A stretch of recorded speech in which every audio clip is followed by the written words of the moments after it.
어째 눈길도 미끄러운데 날씨도 추운데 글쎄 오시느라고 고생이 많았습니다. 제가 남자로 태어나서 인생에 보니까 새 치마를 잘 만나면 성공하더라고요. 처음에는 엄마 치마를 잘 만나야 돼요. 아무리 잘 태어나도 엄마 잘못 만나면 진짜 남자 고생 많이 하더라고요. 근데 두 번째는 마누라 치마를 잘 만나야 되는데 제가 암에서 엄청 고생했는데 마누라 치마를 잘 만나요. 세 번째는 무슨 치마를 잘 만나야 될까요? 세 번째, 제 친구들 보니까 며느리 치마 잘못 만나면 가장 금방 풍지박살을 하더라고요. 며느리 치마를 잘 만나야 됩니다. 제가 암에 걸려서 첫 번째는 의사인데 의사를 잘 만났어요. 그래도 의사를 잘 만나고, 그 다음에 여기 와서 뉴스타트 환경이랄지 여러 가지 환경을 잘 만나서 이렇게 건강하게 이렇게 강의도 하게 됐습니다. 제가 대소변 다 받아내고 침대에서 못 일어나고 먹지도 못하고 시한부 인생을 살다가 이렇게 된 거는 제가 봐도 기적이에요. 의사가 봐도 기적이니까 다른 사람 보기에는 얼마나 기적이겠어요. 기적입니다. 그래서 오늘의 강의 제목은 암의 이해와 치료입니다. 암의 이해. 그래서 제가 어떻게 치료해서 낫으며, 그 다음에 에덴요양병원에서 과연 무슨 치료를 하는지 그거를 낱낱이 다 소개해 드릴 겁니다. 다 해드리고 뉴스타트를 포함해서 면역 치료를 할지 다 치료를 해드리고요. 제가 2010년도에 암 판정을 받고요. 사경을 헤매고 여러 과정을 거치고 치료를 하고 무균실에서 치료를 하다가 또 여기 와서 또 한 거의 1년을 또 입원을 했습니다. 그래서 오늘 치료하는 거는 저 여기서 다 해봤어요. 제가 의사 가운을 바로 입었으면 안 하는데 환자로 있을 때 다 해보자 그래가지고 안 해본 거 없습니다. 광선 치료니, 비파 치료니, 면역 치료니, 주사 치료니, 여기 웃음 치료니, 시각화 치료니, 여기 있는 거 안 해본 거 없습니다. 싹 해봤습니다. 싹 해봐서 제가 잘 압니다. 잘해서 그 내용을 또 설명을 하고요. 여러분들에게 도움이 됐으면 합니다. 종양이 생기는데요. 종양을 이제 악성 신생물이라고도 하고요. 악성 종양이라도 하는데 그냥 종양도, 양성 종양도 있습니다. 근데 양성 종양은 생명하고는 별로 지장이 없어요. 저도 지금 양성 종양을 지금 가지고 있어요. 가지고 있는데 그냥 놔둬요. 놔둬도 생명에 지장이 없어요. 그리고 목소리 나오는데 지장 없고 먹고 녹는데 지장이 없으면 그냥 놔둬도 관계는 없습니다. 필요하면 수술해도 되지만. 근데 악성 종양이라는 것은 세포가 생성되고 분화되고 소멸되는 과정을 거치지 않고 무한정 증식을 하게 됩니다. 무한정 증식을 해서 그 씨앗이 혈관으로 타거나 림프구를 타거나 다른 장기에 또 이동을 시키고, 때로는 장기를 대장 쪽에 막히게 하거나, 그렇지 않으면 이제 담즙에 막혀서 황달이 오게 하거나 여러 문제를 일으켜서 결국은 암 때문에 죽는 게 아니라 암으로 인한 합병증으로 목숨을 잃게 되는 것입니다. 그래서 암이라는 것은 무한정으로 이렇게 증식을 하게 되는데, 암이 왜 생기는지 제가 설명을 하게 됩니다. 그 다음에 암의 성장은 처음에는 하나 양성종양은 그냥 양성종양이 있는 대로 있지만은 이거는 신생혈관을 형성을 해요. 그래서 신생혈관을 통해서 암씨가 다른 데로 또 이송을 해서 거기서 자리 잡고 또 암이 크기 시작하고, 그래서 계속 이동을 하게 되는 겁니다. 제가 암 중에 림프종 암인데요. 림프종 암 중에 버킷은 림프종 암 중에 최고 고약한 놈이 버킷이에요.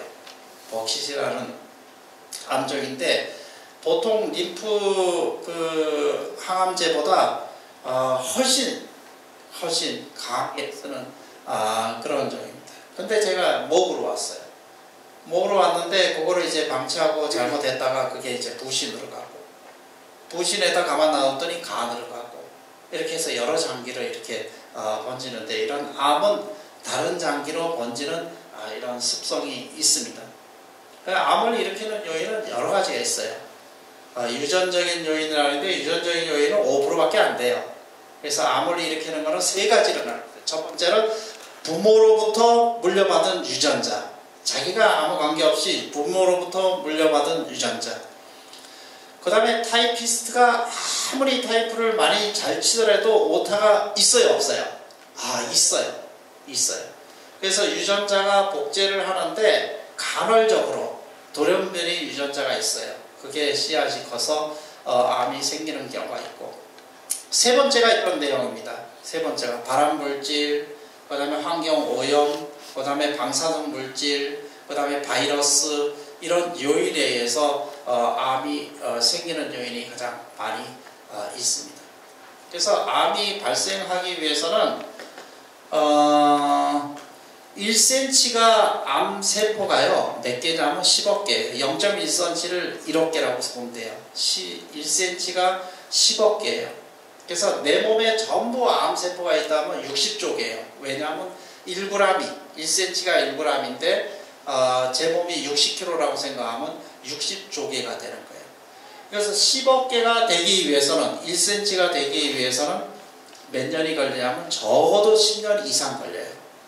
그래서 제가 암이 걸려서 1cm 이상, 제가 한 7, 8cm 됐으니까, 그렇게 됐으면 적어도 10년 전에 부절제한 생활이나 생활습관이 잘못돼서 이미 암이 걸렸는데 내가 감지를 못했을 뿐이에요.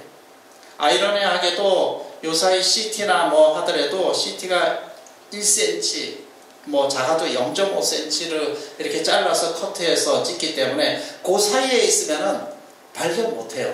이 사람은 암 없습니다. 어떤 사람은 암 없다 그랬는데 그 다음에 1cm 있는 걸 발견될 수가 있어요. 그거는 없는 게 아니라 있어도 못 찾은 겁니다. 있어도 못 찾은 거예요. 그래서 1cm 됐을 정도면 적어도 10년이 지난 겁니다. 10년이 지났어요. 그래서 왜 이렇게 암에 걸리느냐. 사실은 제가 의학을 공부하면서 암에 걸리기 굉장히 어려워요. 암에 걸리기 쉬운 게 아닙니다. 암에 걸리기가. 왜? 우리가 정상인이라도 500개에서 5000개의 암씨가 매일 생겨요. 지금도 저도 생겨요. 그렇지만 암에 안 걸리는 이유는 우리 몸속에 P53 유전자, 암 억제 유전자가 잘 발달되어 있어요. 그 다음에 NK세포, 그 다음에 T세포가 잘 발달되어 있기 때문에 우리가 자면서 면역이 충분히 올라와서 암이 깨끗하게 없어지고 또 새로 시작하는 겁니다. 새로 시작해요. 그래서 어떤 사람은 암이 조금 커지더라도 생활을 잘해서, 여기서 말씀드리는 뉴스타트를 잘하면은요, 암이 더 없어지고 깨끗하게 치료되는 사람도 있고, 이미 암이 진단되었을지라도 잘 생활 습관을 바꾸면은 암이 치유가 되는 것입니다. 그렇게 다시 말씀드리면은 유전자가 변형이 되지만은 유전자가 손상된 유전자가 다시 정상으로 회복이 될 수도 있다. 근데 초기에 암이 진단됐을 때 바로 수술해서 이렇게 하는 방법도 있고 여러 가지 방법이 있는데 그거는 나중에 설명을 드리겠습니다. 암종별 일반적인 발생 원인을 보면은요, 위암인데 이거는 위암의 위쪽에 있어요. 위에 이쪽에 있으면 제가 외과적으로 할 때 이 위는 전절제를 해야 돼요. 전절제를 해서 식도하고 그 다음에 소장을 연결해 줍니다. 그 다음에 좀 럭키한 거는 위에 아래쪽에 암이 있으면 서브토탈 가스트렉토미라고 해서 위를 한 3분의 2 잘라내고 가스트로 제즈노스토미 해가지고 위하고 소장을 이렇게 연결해 주기도 합니다. 그래서 우리나라는 짜게 먹는 습성이 있고 탄 것을 먹는 습성이 있고 그 다음에 그 헬리코박터 균이 많이 있어서 그게 오랫동안 되면 위암이 되기도 합니다. 그래서 식사 습관 때문에 위암이 많이 걸리는데 우리나라가 이제는 식사를 좀 개선을 해서 위암이 줄어드는 그런 추세에 있습니다. 폐암은 흡연, 직업력, 대기 오염. 그래서 우리나라 그 흡연율이 높기 때문에 폐암에 걸리는데 이것도 수술도 폐를 이렇게 절제하는 그러한 수술을 합니다. 그 다음에 간암이 있는데 간암은 바이러스, 바이러스, B형 간염 바이러스가 오랫동안 되면은 간경화. 근데 간경화증이 올지라도 잘 개선하면 암이 안 와요. 근데 간경화제를 더 술 먹고 그 다음에 부절제한 생활하고 하면은 간경화가 10년 되면 간암으로 발전해서 그 다음에 황달이 오고 여러 가지 어려운 게 생기는데요. 그 다음에 아플라톡신이라는 발암성 곰팡이도 간암의 원인이 됩니다. 간단하게 원인을 하고요. 그 다음에 대장암은 유전적인 요인도 있습니다. 대장암은 그 아데노마라 해서 그 용종이 양성입니다. 그래서 대장 쪽의 용종은 양성이라고 그냥 놔두면 압니다. 이 양성의 용종이 세월이 지나면 아데노마가 아데노칼시노마 그렇게 해서 암으로 바뀝니다. 그래서 대장 내시경에서 용종이 있으면 100% 다 절제해야 합니다. 그래서 절제하고 대장 용종 있는 사람은 더 자주 대장 내시경을 해야 되고요.